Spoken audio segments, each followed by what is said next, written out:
others don't. I thought maybe when everybody's back on, we can touch on that a little bit more and then open this up for other questions to anyone else who would like to ask a question. Yeah, I do believe, like that would be good because, that's mental fitness, that psychology stuff. It's really interesting. And I do believe, like since we just started, like this lockdown and, like working, like from home, it will bring a lot more and more challenges. So Yes. again, like it really depends from the situation where we live. Are you in a relationship, or like do you have dogs? How big do you live, like in one room, or do you live in a mansion? So this will, bring up, like a lot of challenges for sure. So it would be good actually to touch on that. Yeah. Great. And Javier is asking a question which I think is very interesting. How will the role of leaders change in a post-isolation world? Yeah, very thought-provoking question. I just wanted to jump in and ask that in relation to a world and a time when there's going to be a bit of a merge between remote working, far more remote working, I feel, than there has been in the past, because I think that's the dead cert in my perception of the world. And how, in a sense, how will it feel for people to go back to their offices to work when they've been away for 4 weeks? But then how will the role of a leader change with regards to having a more distributed workforce on a day-to-day scenario? I do believe that, again, leaders will need to adapt. So they will need to, they will just need to adapt, because as you mentioned, there will be, like people who will be in the offices and more distributed workforce. So for me, it's nothing new, because I worked a lot, most of my life remotely. And in the past, last year, like at the company where I worked, we had around 600 or 700 devs in Ukraine. So 99%, like we did, like everything remotely. Clients were everywhere as well, and everything was remotely. So from my perspective, what I experienced and what I saw, it's in the beginning, you have to invest a lot of time into building that relationship with each and every individual, with team members as well. So let's say when you have a team of 50 people, or you have a team of 20 people, or 30 people, 5 people, so always the key person will be the project manager or the team leader, but there will be, weaker members of the team who needs more guidance, more support, because they are not that confident or they are not that skilled. So that's where I see that leaders, managers, they just need to step in and, like hold hands if needed. So help, whether it's a team lead, the project manager, and, like dive in and, like build relationship with the team members individually. Because this is how what I experienced, that this is how you can build up the team spirit, and people will own their work, and they will just, like go in and do things. I guess in a sense, it's being more mission and values driven. Yes. Organizations, so that you can motivate the workforce because they truly believe that what they're doing is making a difference. Exactly. Otherwise, things will just fall apart, because people will be, like detached, and because like we are already, like at some point when you're working remotely, we are detached. So like, and when there is no time invested and energy into building relationship and strengthening that relationship, then like the gap will be like even bigger and massive, and that's where like people will be like whatever, so, and that's why just it's a lot of like in really hard work, especially in the beginning. But once you get there, and you will be able to, when you able to build the team spirit, like with remote people, remote teams, it's a fantastic experience. Great. Peter, if you're on, do you want to ask your question about sector switch, or we can just read it from the chat? Yeah, I can talk about it. Thank you. I'm just conscious. I'm very much agreeing with what Zoltan was just saying. People do need different levels of support, and if we do have this situation, I've seen reports saying that we might get a 35% economic dip because of the coronavirus, but only a 25% rebound. That might mean that a lot of people need support, and I'm just wondering if there are things that we collectively can do to help people to sort of come into that arena in a productive way. So It's a lot about education, and Javier mentioned already, it's a company culture. So it needs to come from the top. So it needs to come from the leadership team. So how I did this in the past, because I had my own department, I was able to, develop this, even though, the company did not have this approach, I would say. So it's a lot easier if you have, like a good, leadership and management team, and everything comes from the top, and they recognize this, because they will just roll out, whether we are talking about, because I was holding, for example, soft skills training. So it's an educational piece. And I do believe, this will need to happen, in remote working, because there will be a lot of, like we already touched earlier, mental issues and mental challenges. Yeah, Yeah, that sounds good. Yes. Also at a point there, because we're talking to the government a lot at the moment. Obviously, the immediate priority has been getting cash for startups and scale-ups, but this is going to very much flip to the point that you're making, which is around skills, because a lot of people are going to lose their job, particularly in low-skilled or non-digital skills areas. And yet, if you go onto the ATA.com website, there are hundreds of digital and tech jobs for all kinds of tech businesses. So we're going to have to really work very hard to reskill London and the nation for the opportunities that await. So that's a really good point. Sean Elliott, do you want to ask your question? Yes, hi there. Hi, yeah, fantastic topic. Yes, basically, I think I'm trying to think what question was about. Shall I read it for you?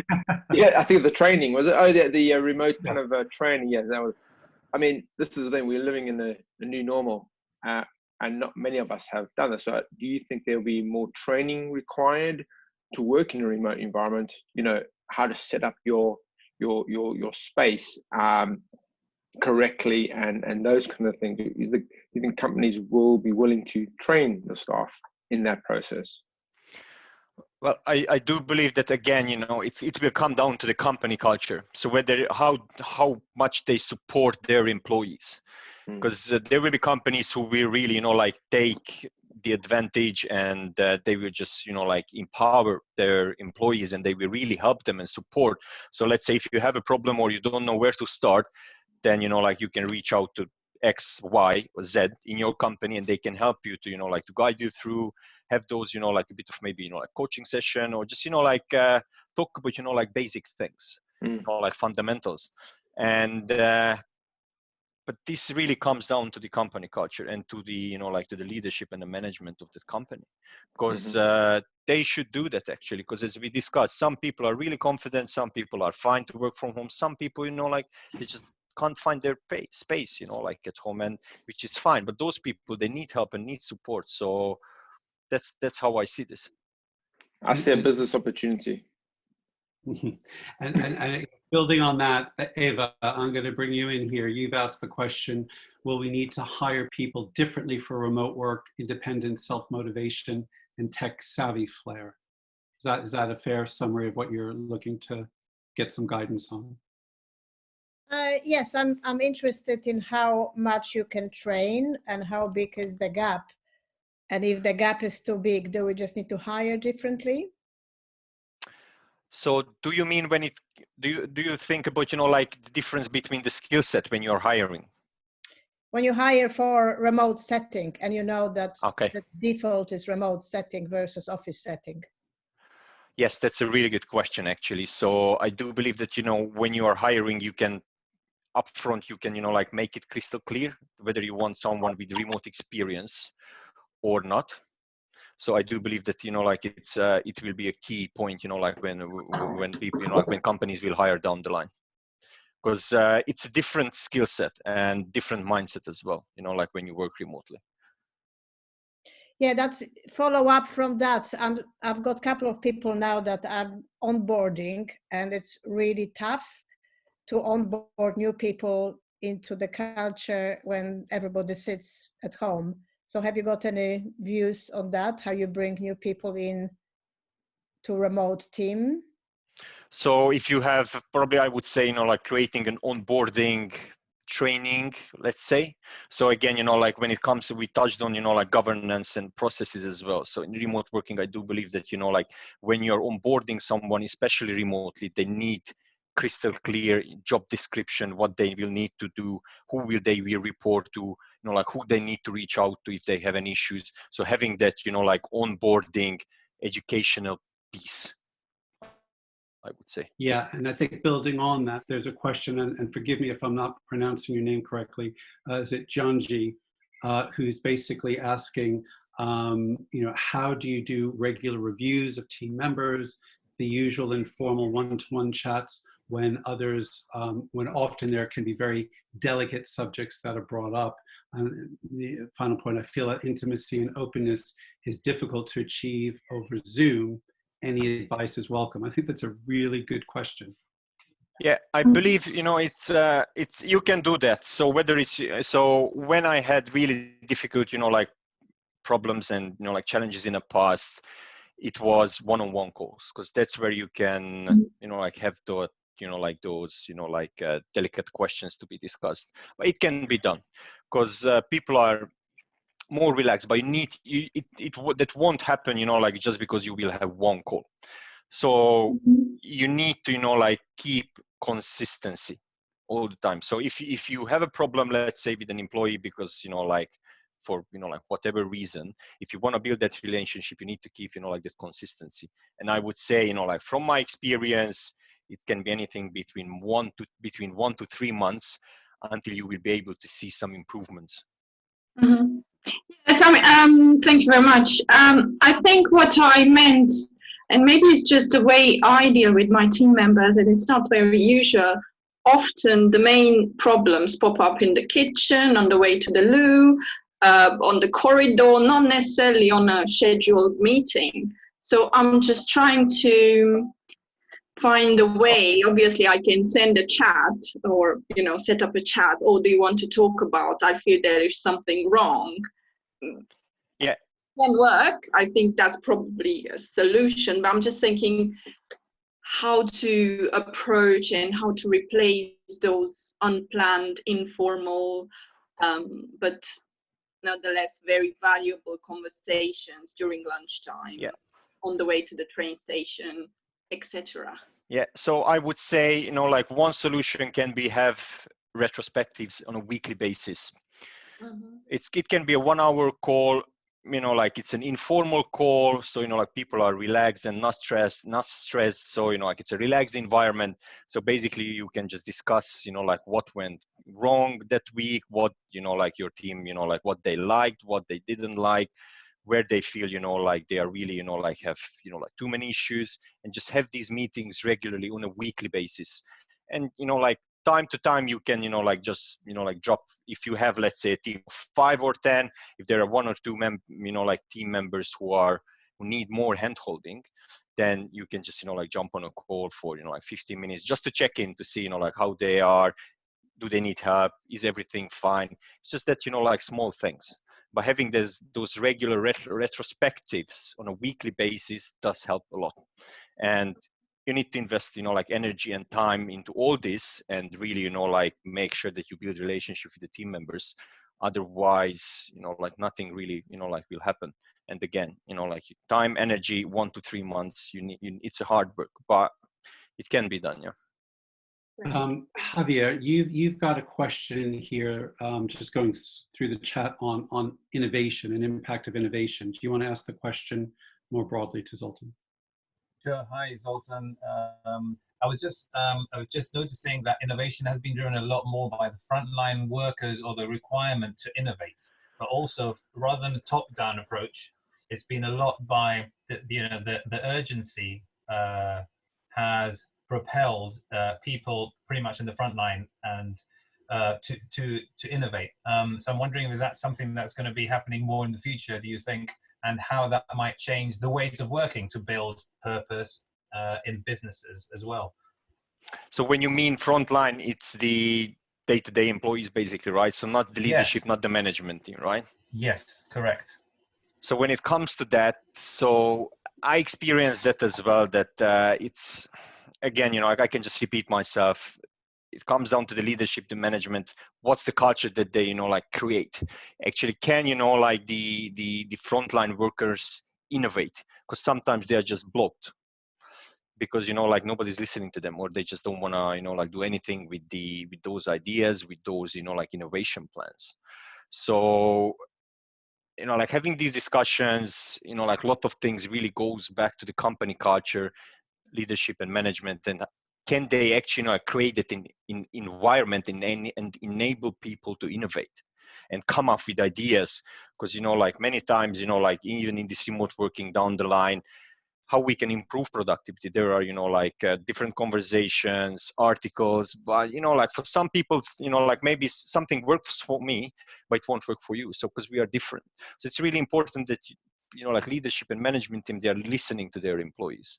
So actually, you know, like innovation, for me, you know, like cultural innovation within a company, that's an innovation as well. And that's the start before we move on to, you know, like bigger innovations. That's my, you know, like perspective. We're going to have time for about 2 more questions. So Oliver Dax, do you want to jump in and ask the question that you put in the chat, please? You've got a couple of points to make. Oh, yeah. Hi, guys. Thank you, Russ. I live in a world where my business and the training I deliver to my clients is all based around the relationships that we build with our prospects and clients and business contacts. And my fear is that if we get into a mindset where we have an over-reliance on remote working and the technology that's available to us now, it's all wonderful, of course, and it has great benefits to us, but I'm nervous that we race towards that at the cost of actual human relationships.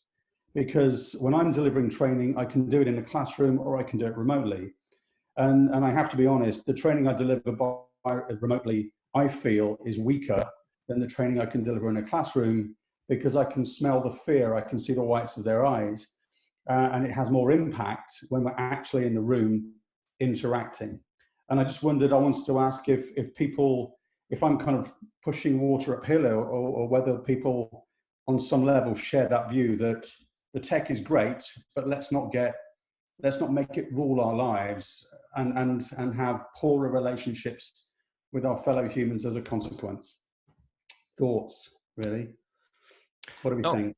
I completely agree, and there is we can't, you know, like substitute the physical connection between human beings, because we like to, you know, like to shake hands, you know, like just to hug each other, you know, like just to have that body language, whatever, you know, like having that lunch or dinner and have that conversation.